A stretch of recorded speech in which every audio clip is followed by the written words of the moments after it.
Amazing grace, how sweet the sound that saved a wretch like me. Hi, and welcome to Straight Talk About God video. I'm Jack. The big picture. The big picture. 6 periods of creation. Maybe only 5, but we're going to deal with 6. 6 periods of creation are angels, well, the A-E-A-J-M-E. Angels, Earth, Adam, Jesus, millennium, and eternity. Now, I've talked about some of this material in other videos, but it's time to put it, this time I want to put it all in one place, okay? The big picture. And this is a whole bunch of bottom lines here, okay? But it's all out of information that we got out of the Bible, you know. What we want to do is determine the reasons for each of the time periods. You know? They must all tie together into some overall capital O objective of God, you know, something God had in mind. I mean, he must have had a reason. He allows everything that happens, and well, we got 6 periods here. Additionally, why so many periods? I mean, he's God after all, and he can speak nothing into existence. So we can get some ideas about by noticing the accomplishments of each period and how and why the period ended. So we'll look at each of these periods and we'll see what happened and why it seemed to end. Okay? A whole new period started. Angels. Well, what we have to do is start with the time when there were no angels, right? The angel period didn't begin until God created the angels. So there was a time when before God created the angels, and we're not going to worry about extra dimensions or universes that may or may not have existed at the time, whatever. We just know that there was a time when there were no angels before God created them. Now, circumstantial evidence from the Bible says that God created the angels to tend the earth. No, among other things. I mean, angels do other things than that, but to tend the earth. I mean, that's what they did, you know. Who's in charge of the earth right now? Not people. Angels. Not some of them aren't very good angels, you know. Satan is called, right, Prince of the Power of the Air. He's in charge of the earth, right? What have you been doing down there? Well, I've been going to and fro, seeing what's happening on the earth. See? So that's what they did. How did the angel period end? It didn't. It didn't. You see, angels are involved in all of the different periods. The angels never did end, okay? So we go on to the next period, Earth. Well, now this is the Earth in Genesis 1:1. In the beginning, the very beginning of anything, God created the heaven. That's Genesis 1:1. Why create the earth? Well, one reason is to give the angels a job of enhancing God's creation. Herbert W. Armstrong used to call it putting the icing on the cake. You see, God creates perfection, right? When God creates something, it's perfect, right? But God always doesn't create completion. Sometimes he creates the basis, and then he says, hey, you guys, come over here and you do this work, right? He delegates. I call him the great delegator. And how did this period end? The earth period end with the angels in charge and going about tending the earth and whatever else? Well, it ended when they rebelled. A new period had to be brought after their rebellion. But the cataclysmic event that was the rebellion, it ruined Mars, right? And it almost destroyed the whole earth, right? And God had to do a recreation in Genesis 1:2. God doesn't create desolation, does he? Huh? But that's what Genesis 1:2 says. The earth was desolate, void. Ugh. God didn't create that in Genesis 1:1, create a desolation. Huh? Okay? Adam was created. Oh, I skipped a period, right? Earth, right? Oh, no, he didn't. Okay, you move on to the Adam period. Adam was created, and what was he told by God to do? Have dominion, be in charge of the earth, over the land and the sea and the air and all that. He was put in place of the angels, right? He was now in charge.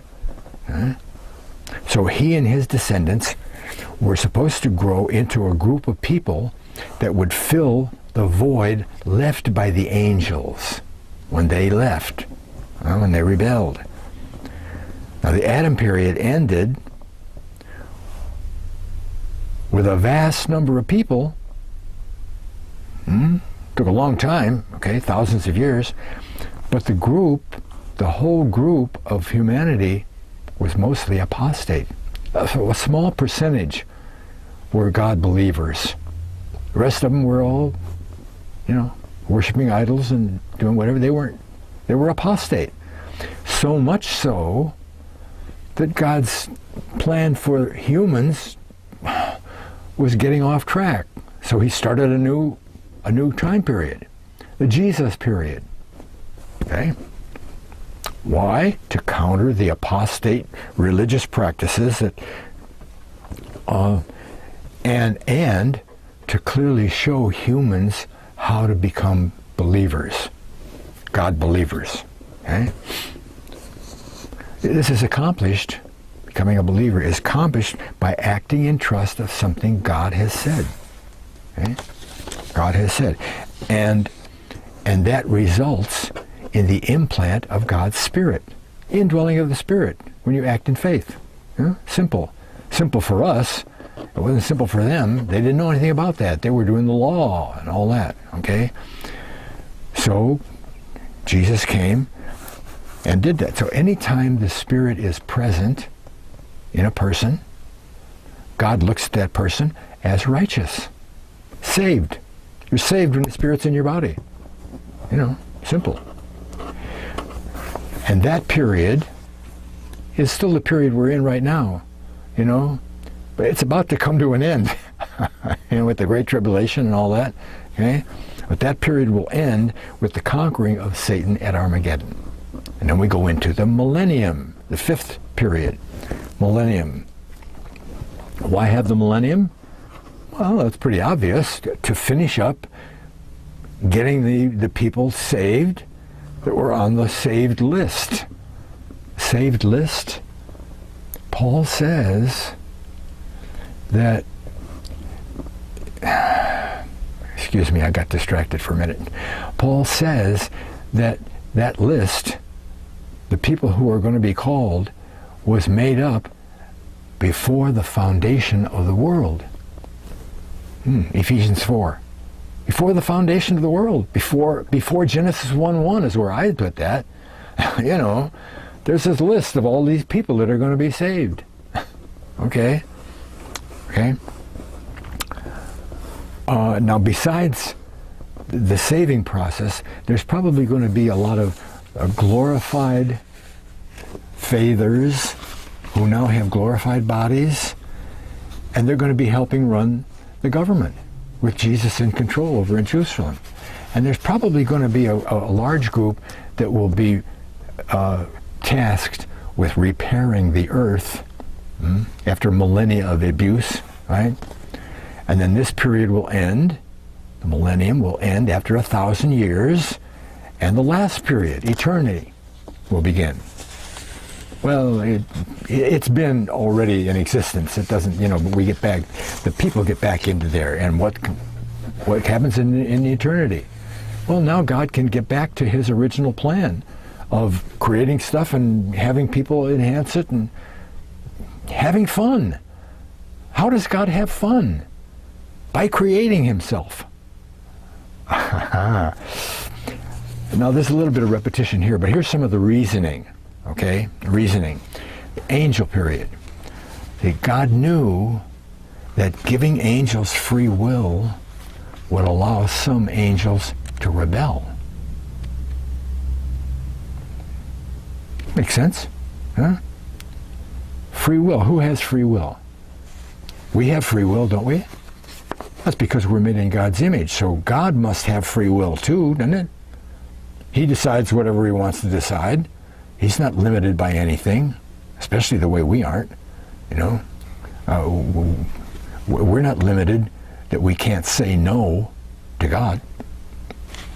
But he knew that the angels, who had free will, could rebel also. So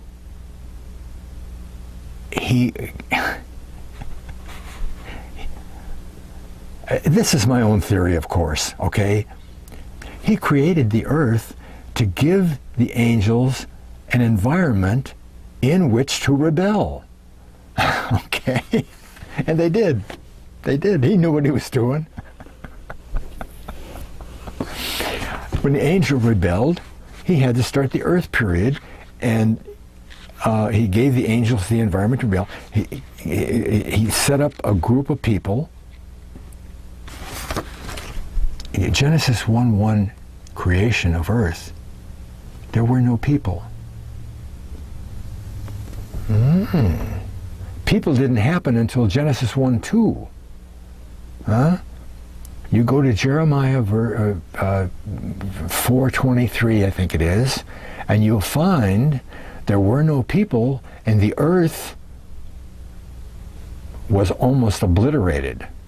Mountains were moved, and he says there was no man, but there were cities. Cities, well, jaguars don't gather in cities. Huh? Parrots don't gather in cities. Sentient beings gather together in what you call cities. The angels that God put on the earth to tend the earth had cities, stuff. And then the cataclysm happened and the cities were wiped out. Everything was wiped out. Right? Jeremiah. But God set up the group of humans now that would grow into a multitude and become part of his being. Better than angels. Paul says they're better than we will be better than angels. Because Christ is better than an angel, isn't he? Right. See, the difference between angels and God, angels and Jesus, angels and us, is the amount of God consciousness that each of those people have. Angels have a certain amount of God consciousness. I mean, they can create. Angels can create. They can manipulate the physical energy and disappear, make themselves into whatever they feel like making themselves into.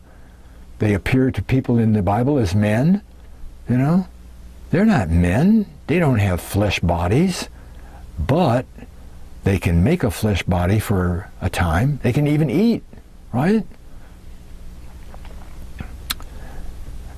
Jesus, well, he was a 100% human being, wasn't he? Yeah. But he was also 100% God conscious. He was better than angels he had full God consciousness the way God has full God consciousness. The way we don't have hardly any God consciousness. Okay? So, the people in the Adam period were supposed to grow into little gods. Ye are gods, it says. And because of the apostate, Jesus was brought in to show people how to become gods and be part of the kingdom that God is going to set up on the earth and be God beings, right? And then in the millennium, God finishes up the process of making God beings by chaining up Satan so he can't sit on people's shoulders and pull them away. Okay? They still have free will, but at least they don't have him to deal with. And they don't have his world to deal with. Luther says, we don't have free will. we got the devil and the world and ourself, the flesh, the devil, and the world to deal with. Well, without the devil around, half the battle is won. And without him around to direct the rest of the world to make us slip sideways, that won't be happening either. So we'll only have our own flesh to deal with. What a blessing that'll be. Huh? That's going to be hard enough. Huh? Try to deal with your own ego. You ever try to do that? Now, eternity, God proceeds to his original objective of replacing the angels with himself. With himself. And then we go into eternity and we have fun. Fun. How does God have fun? By creating himself.